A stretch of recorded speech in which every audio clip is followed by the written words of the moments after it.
3 సంవత్సరాల కష్టం. గీతా మోహన్ దాస్ చాలా ఇబ్బందులు ఎదుర్కొంది.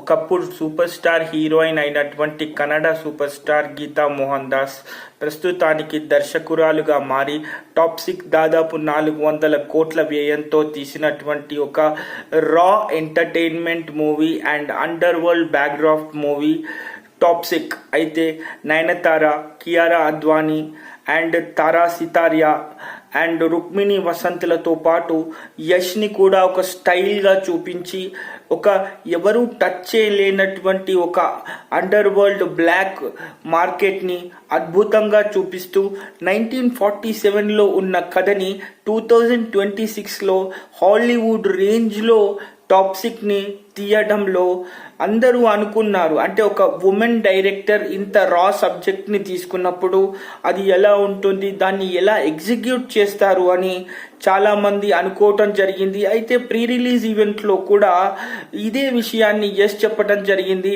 అమ్మాయే కదా అని దయచేసి ఎవరు కూడా కావాలని అబ్యూస్ చేయకండి, కావాలని అమ్మాయే కదా ఎలాంటి సినిమా తీసి ఉంటుంది అని చెప్పి మీరు ఎలాంటి తప్పుడు వ్యాఖ్యలు రాయకండి. మాకు తెలుసు మేము ఎంత కష్టపడుతున్నాము అని, మీరు విజువల్లో చూస్తారు అని యశ్ చెప్పినట్టుగానే నిజంగా ఈరోజు హిందీలో కానీ, తమిళ్లో కానీ, మలయాళంలో కానీ, తెలుగులో కానీ అనువదించిన చిత్రానికి ఇంత గొప్ప సక్సెస్ రిపోర్ట్ రావటం అండ్ దాదాపు అడ్వాన్స్ బుకింగ్ టికెట్స్ ద్వారానే 85 కోట్ల రూపాయలు రావడం అనేది మామూలు విషయం కాదు. అయితే ఇక్కడ ఒక విషయం తప్పకుండా చెప్పుకోవాలి.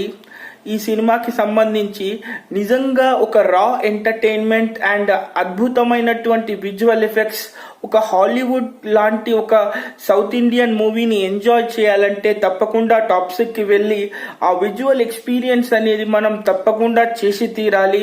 అయితే చాలామంది అంటూ ఉంటారు ఇలాంటి చిత్రాలు చాలా వచ్చాయని. కథలు కానీ, కథకు సంబంధించినటువంటి కథనాలు కానీ ఎన్నో రావచ్చు, కానీ దాన్ని ఎలా ఎగ్జిక్యూట్ చేశారు, అభిమానులను ఎలా ఎంటర్టైన్ చేశారు అనేది సినిమా గొప్పతనం.